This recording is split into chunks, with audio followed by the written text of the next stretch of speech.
Alors, nouvelle vidéo avec le logiciel disque internal Linux Raider 3.3. Donc, je vais vous refaire une démo.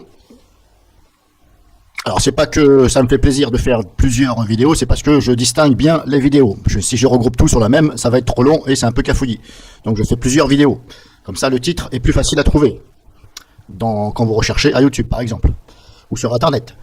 Donc, ici, je vais vous faire une démo. Je mets un point.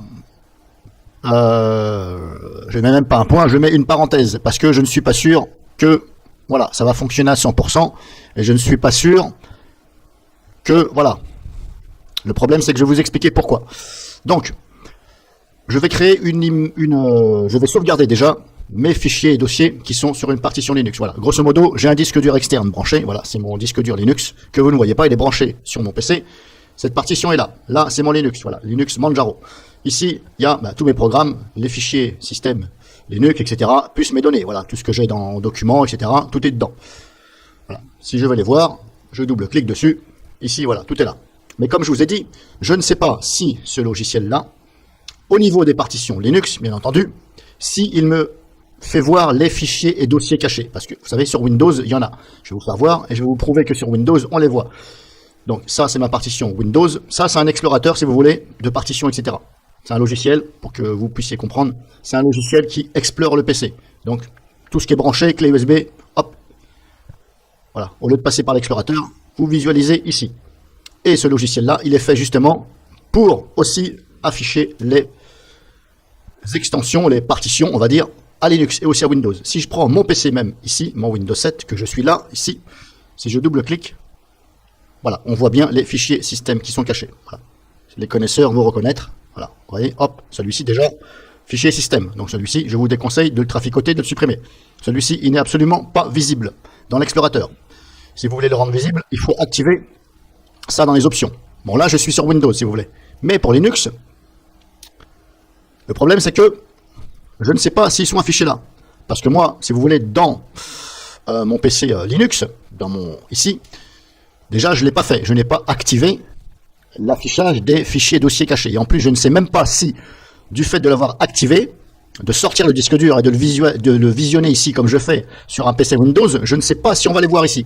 Donc là, c'est le hic. C'est pour ça que je vous dis, je mets une parenthèse. D'autant plus que je ne suis pas assez avancé à Linux pour vous certifier ça. Donc, dans le cas où on les voit, admettons qu'ils sont bien là, voilà. Ce qu'on va faire, eh bien, on va sauvegarder nos fichiers, données, tout ça, tout.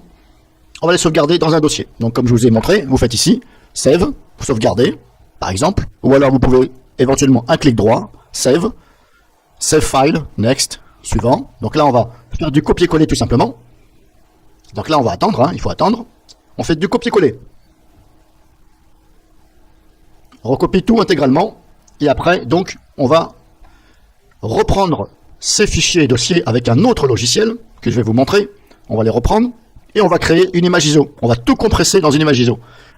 Et cette image ISO, c'est comme si que j'avais donc mon Linux, c'est comme si que j'avais téléchargé mon Linux Manjaro et j'avais mis à l'intérieur mes logiciels personnels. Donc là, le but de ce que je vous fais voir, c'est créer son propre ISO Linux avec ses propres logiciels dedans. De façon à, si vous voulez vous en servir sur une clé USB, qui sera quand même assez... qu'il faudra qu'elle fasse au moins un certain nombre de gigas.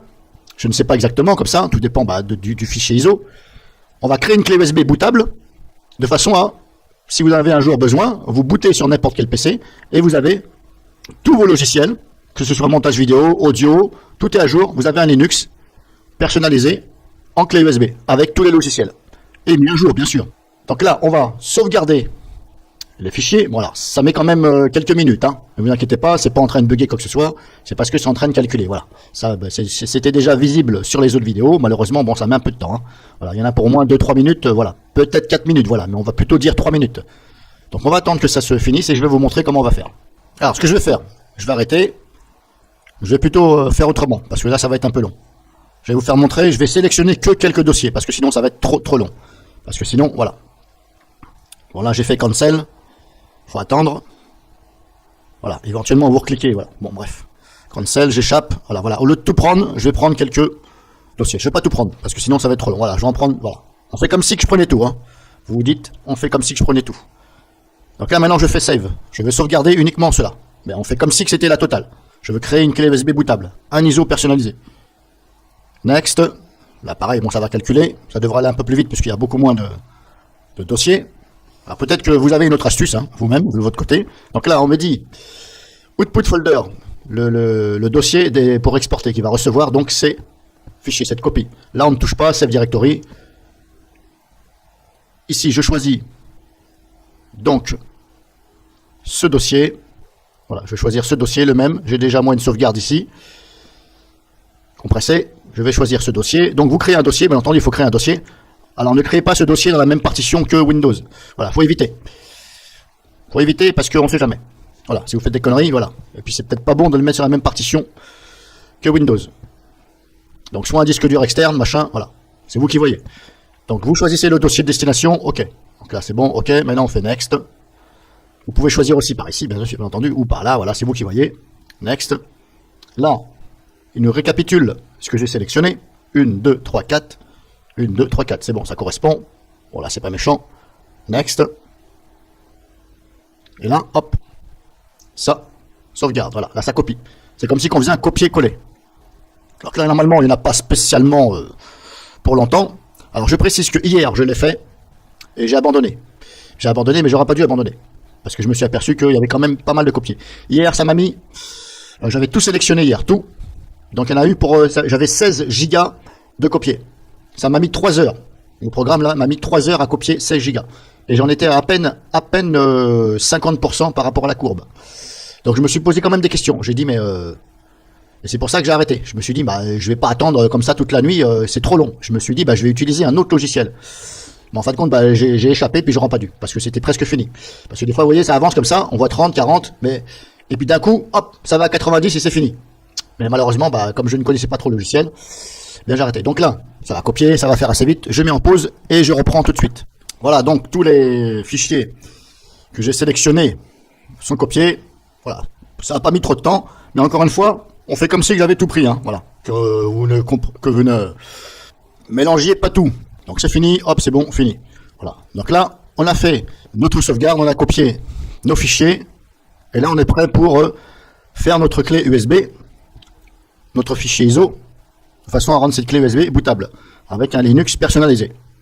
Donc une fois qu'on a fait ça, c'est bon, c'est fini. On peut fermer, c'est bon.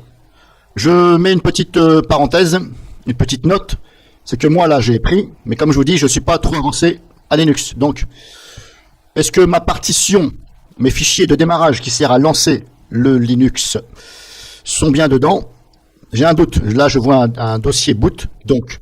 Mais comme je vous dis, je ne suis pas trop avancé à Linux, donc je ne suis pas certain que tout soit là.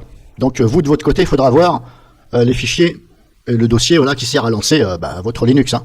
Après, bon, les connaisseurs, ils vont s'y retrouver. Donc là, c'est bon, on peut fermer le logiciel, on va le fermer. Oui, yes. Maintenant, moi, je le fais avec un logiciel. Je crée une image ISO.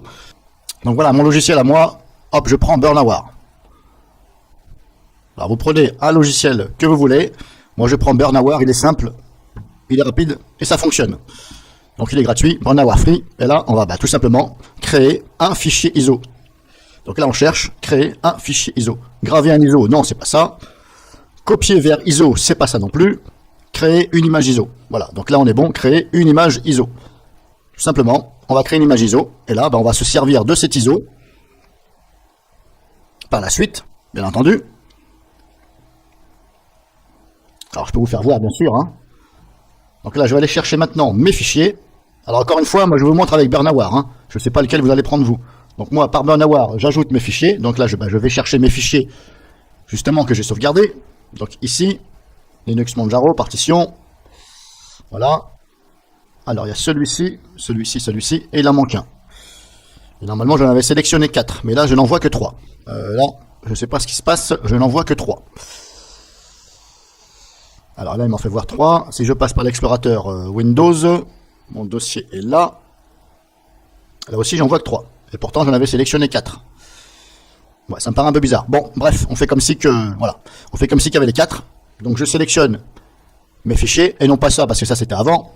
Donc, je sélectionne mes fichiers que je viens de copier. Hein, voilà. Copier par l'intermédiaire de Dix External. internal, pardon. Donc je sélectionne, je fais ajouter. Il faut les ajouter au logiciel Burnlaware, bien entendu. Ben, c'est bon, ils sont ajoutés. Donc ils sont là. Maintenant, je dis au logiciel, tu me crées une image ISO pour la rendre bootable, pour pouvoir m'en servir. Ici, il me dit la destination. Donc là, non, et encore, c'est même pas là. C'est où déjà pour la destination? Donc là, ils sont mis ici. On a ajouté. Et encore une fois, on fait comme si qu'il y avait tout, hein, le complet. Là, on clique sur créer. Voilà, créer. Et là, il vous demande l'endroit. L'endroit où mettre cet ISO. Bon, moi, je vais le mettre sur le bureau. Je ne vais pas m'embêter. Voilà, sur le bureau. On va lui donner un nom. Alors, on va mettre Linux Manjaro.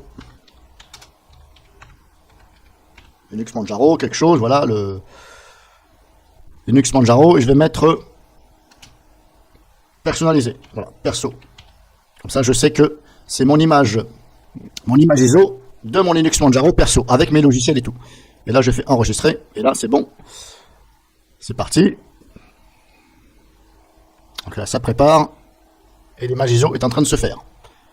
Et puis après, il n'aura plus qu'avec un logiciel de création de clé USB bootable, par exemple Rufus ou autre. Bon, j'utilise soit Rufus ou soit ISO de disque, ici. Tout simplement, vous faites comme si que cet ISO, c'était l'ISO de Linux Manjaro que vous avez téléchargé. Et dites-vous bien qu'à l'intérieur, il y a il y a Linux Manjaro, officiel, mis à jour, plus vos logiciels.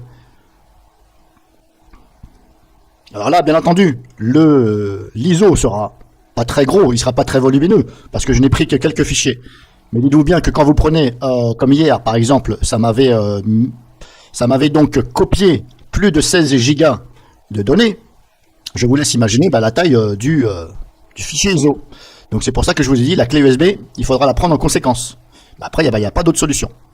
Enfin, moi, de mon côté, par rapport à ce que je vous fais voir, je ne vois pas comment faire autrement.